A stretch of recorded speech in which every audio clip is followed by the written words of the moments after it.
नमस्कार। रहस्य भरा श्रीक्षेत्र कार्यक्रम को मु डॉक्टर विभूत रंजन आपण मानकु स्वागत करुच्ची। श्रीक्षेत्र सबुबले रहस्य भरा मु बारंबार कही आसुची एवं यही रहस्य भरा श्रीक्षेत्र रे अतीत एभली अनेक अनेक घटना घटी जाइछि जार प्रमाण खोजिले हुए तमें पाई परिबा नहीं। कारण ये श्रीक्षेत्र कहले तो ये वर्षे दि वर्षर सहर नुहे, ये केते हजार वर्ष तलर सहर ता मध्य कहीं कही परिबे नहीं। तेणु अतीत रे इतिहास रे अनेक घटना ये श्रीक्षेत्र को नहीं घटी जाइछि। ताकू जदि कौनसी तर्कवादी मनीष कहबो आर प्रमाण कौन,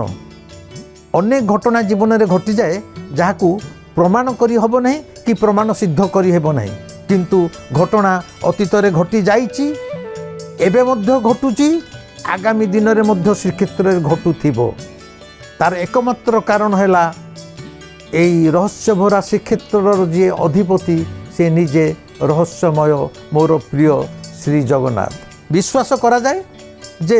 रात्र रे पहुड़ पर माने जगन्नाथ जेतले सोई पड़ती रात्र अर्धरे स्वर्गर देवता माने श्री जगन्नाथ को दर्शन करिया को आसी थांती। 33 कोटी देवता माने उत्तर द्वार दे आसिकी रत्न सिंहासन पाखरे रात्र अर्धरे जेतले समग्र विश्व सोई जाई थाए सेति गोले से माने जगन्नाथ को दर्शन करि थांती।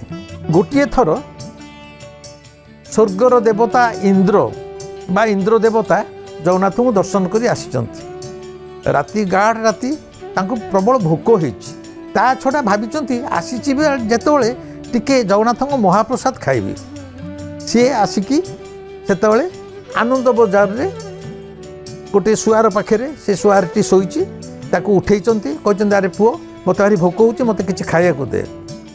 से सुआरटी देखला राति अधरे जेतले गोटे गराक पहुँची एवं गराक बद टिके बड़ लोक भाया जना पड़ुछि। इंद्र देवता सी जानुनी इंद्र देवता बोली, इंद्र देवता भी ताको कहूनांती। तेबे से तांकू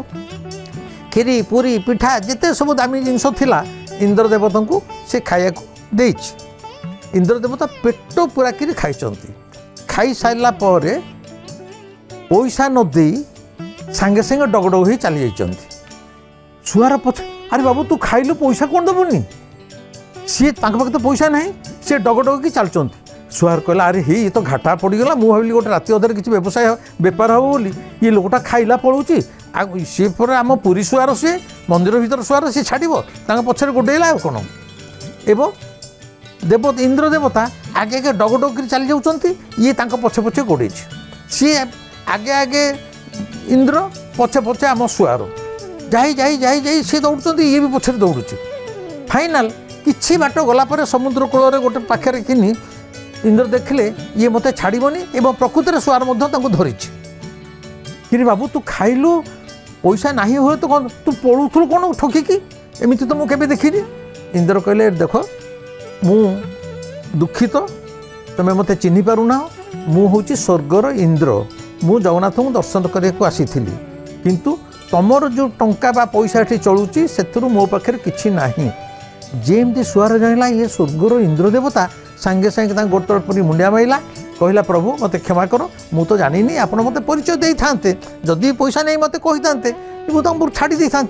आपड़ जड़े राति खाई दे पड़ो मुझे छाड़िया कथा ठीक अच्छे ना। तेबे भी मु चाहूँगी तुम जहाँ मत देच तार मूल्य दवाक, मो पाखे तो टंका नहीं, तुम जहाँ बर माग मत माग, तुम जहाँ बर माग मुझे पूरण करी। सुआर मन मन भाविला कौन मागिबी कौन मागिबी, से मन मन से कहला कहला आमर तो एपटे मझे मझे वर्षा भल होनी, चाषबास होनी। ता पाटर हठात कहला कहला आपन तो इंद्र देवता, आपन तो वर्षा करती, ठीक अच्छे मत एभली बर दिंतु मु जेतिकी बेले चाहिए वर्षा हो बोली ठीक सेतिकी बेले वर्षा दूर दूर कचिब। इंद्र कहले तथास्तु कहीकि इंद्र चलीगले। इंद्र जिते चलीगले जो चलीगले ठीक से किनी से सुआर कौन कला ना गोटे बड़ बाड़ीटे आणिकी पोतीदेला, से समुद्र बाली रे पोतीदेला। पोतेकी से फेरी आसती, ता मन भारी खुशी, माने मु आज स्वर्गर इंद्र देवता को देखी एवं मु भरे बर तांकु पाई। आ भितर किछि दिन चली जाइछि, पुरी सहर दुर्भिक्ष पड़ी बा राज्य में दुर्भिक्ष पड़ी, वर्षार ना गंध नहीं, वर्षार ना गंध नहीं। चाषी कूल हाहाकार कले, चाषबास बंद, माने बड़ विपर्य अवस्था को आसी जाइए। एतिक बेलू से जो शुआरटी आमर से आनंद बजार भितर भाविला अरे हे मु तो बर पाई इंद्रदेवता जिते चाहिए कहले वर्षा हे ताले मु कौन एडे बोका दुर्भिक्ष पड़ी मुझे वर्षा मागुनी या कहीकि सी उपरक हाथ टेकी दे कहला हे इंद्रदेवता तुम्हें तुम प्रतिश्रुति रक्षा करी बर्तमान यहीठारे आग वर्षा कचाड़ी दियो। माने से दिन से परीक्षा करुला प्रकृति जो बर पाई सेटा सतरे ना मिछरे शुआर पाटू एतिक बाहर कि नाही आनंद बजार भितर वर्षा कचिबारे लगिला। तार अन्य माने जो बेपारी शुआर माने देखि काबाले कहला अरे ये कौन कहला कहला मात्र वर्षा हो गला। ए कथाटा सांगे सांगे चलीगला राजा कान को। राजा कहले ये गोटे काकतालीय कौन गोटे कहू कहू कहीदेला हुई तो से समय वर्षा हो गला एमती कौन के वर्षा है ना ये इंद्रदेवता कथार अच्छा ठीक अच्छे जदि से ही परीक्षा करा जाऊ डका जाऊ एमने आसिक डाकिले शुआर को कहले जा रे बाप पुओ एने तो बड़ फुटाणी मारिकी वर्षाटा करेलु बर्तमान किला नवाकू तू जा बर्तमान राजा डाकिचंती जदि वर्षा नहला तू बनलु। आर प्रकृत में शुआर पिड़ई पानी हो गला। राजा डकरा माने जी सी तार झाड़ा परिश्रा हो पूरा डरिकी थरिला कहला इने जदि वर्षा नहला कौन करी बर्तमान तो इंद्र जाइए कुआडे लुचिले इंद्र सहित तो देखा ना आर जदि सत्य इंद्र ता कथा न रखिला ताले मोर मुंडटा गंडी अलग हवाटा थय थरी मरी डरी मरी जाइए सी पहुँचला राजा पाखे। राजा कहले तमें कौन कहल वर्षा है कहला आज्ञा हाँ मत इंद्र देवता बर देते मु तो कहली वर्षा है ना जदि वर्षा है मुझे कहबी ठीक से तुम कह वर्षा हो नहीं देख आदि वर्षा नहला ये जो खेल देखी तुम मुंडटा आज गंडी अलग हम से सांगे सांगे कौन कर यही दृश्यटा देखापी राजा राणी बसी मंत्री पारिषद बस आम सहर अन्यान्य लोक मैंने जे एमती गोटे शुआर कहला मत वर्षा होची से माने भी आसी समस्ते भरपूर समस्ते आसिकी गदा हो कौन ना बर्तमान शुआर परीक्षा हम शुआर से आखि मुझी हाथ जोड़ी आग जगन्नाथ को प्रार्थना कला कहला प्रभु मत रक्षा कर बंचे दियो मु जानी सी प्रकृति में इंद्रदेवता थिले ना नाई बर्तमान मुझे खोजिले कौटू पाइबी बर्तमान से कुआड़े रही बर्तमान जदि मु कहला मात्रे वर्षा न हुए मो प्राण गला प्रभु मु तुमर सेवा करी आज जाए आसी तमें रक्षा कले रक्षा कर नहले मु मली या कही जगन्नाथ को मुंडियाटे मारला। राजा कहले एते आउ तू मुंडिया मारना मु जानी तू गोटे रोल करुचु एगुड़ा सब मिछ बर्तमान कह वर्षा हम से सांगे सांगे जय जगन्नाथ कहीकि से जो शुआर सांगे सांगे जगन्नाथ को मुंडिया मारला एवं कहला प्रभु वर्षा कर एतिकी ता पाटरू बाहर कि नहीं माने आम जगन्नाथ सतरे एभली ठाकुर मु सब बारंबार कहूँ जी हृदय डाके से तार तुम आखिर लुहरे सी अस्थिर तुम आखिर जदि दिपटपा लुह गड़ीज जगन्नाथ मध्य रत्न सिंहासन में थय धरी बसी पारती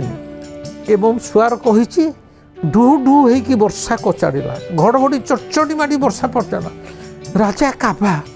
राजा भी देख आसिक ओह्ल आसिकी शुआर को कुंडे पकेले कहले तू धन्य तो जीवन धन्य है तू तो केवल जगन्नाथंकर परम भक्त नुह तू तो इंद्रदेवता प्रकृति में बर देते तेणु तो ठारू आज तो ना आज ठारू है मेघमालिया शुआर से शुआर को गोटे उपाधि दिगला मेघमालिया शुआर एवं से दिन ठारू राजा यही स्मृति की रक्षा करने गोटे शुआर पिठा बोली मंदिर भितर प्रचलन कले आज जाए से शुआर पिठा भोग लगुच तेणु मु कहया कथा बंधु माने एगुड़ा सबू मनगढ़ा कहानी नुहे यही अतीत यही श्रीक्षेत्र में यही घटना सब घटी जाइए शुआर पिठा प्रचलित ये सब सरीगला राजा ता मुंडरे पाट शाढ़ी भिड़िले मेघमालिया शुआर उपाधि देले कहले अरे बाबूरे से इंद्र कौटी आसी कौटी गले केमिति कौन मुझे जानी तू सत कथा कहूँ बोली ना आसतु राजा चली पछरे मंत्री पारिषद मैंने चली शुआर आगे आगे चली मेघमालिया शुआर आगे आगे चली सी जूठी इंद्र जाइए से गोटे बाड़ी पुथी से ठीक जा देखेला जे आज्ञा ये जो बाड़ी पोता होती यही बाट दे इंद्र जाइथिले एवं आज जाए विश्वास करा जाए एवं सी कहला जेहेतु बाड़ी जोठी पोती थला सेही बाट दे इंद्र जाइथिले ता अर्थ इंद्र तो अन्य को बाट दे जाइथांते ठीक सेही जाइथिले ता अर्थ विश्वास करा जाए देवता माने सेही बाट देकी श्रीक्षेत्र को आसते जगन्नाथ को दर्शन करने से स्थान से दिन ठारू स्वर्गद्वार नाम परिचित है माने स्वर्ग को सेटा द्वार जो द्वार बाटे देवता माने जीवा आसवा करती एवं आज जाए संसार रे भारत वर्ष रे जोठी मनीष पोड़ा हुंती सबुठी घाट अच्छी सब अच्छी श्मशान मशाणी सबू कह जापरिक गंगा घाट में पोड़िया घाट अच्छी किंतु कौन सी पोड़िया घाटर ना स्वर्गद्वार नुह एकमात्र श्रीक्षेत्र में मनीष जो पोड़ा होता ना स्वर्गद्वार कारण से ही द्वार बाट दे देवता माने जीवा आसवा करती एवं आम हिंदू मानकर विश्वास अच्छी सेठारे शव सत्कार हेले आमर आत्मा स्वर्ग प्राप्ति हेब यही हूँ स्वर्गद्वार उत्पत्तिर घटना इतिहास जहाँ आज जाई से ही मेघमालिया सुआर जगन्नाथ प्रति भक्ति एवं इंद्र देवतांकर बरर स्मृति बहन करी आज जाए स्वर्गद्वार से भली देदीप्यमान भाव में उज्ज्वलित ही अवस्थान अच्छी एवं बहु आगामी दिन जाए स्वर्गद्वार तार नाम महिमा द्वारा महिमान्वित होउथिबो। आज पई एतिकी रहिली नमस्कार।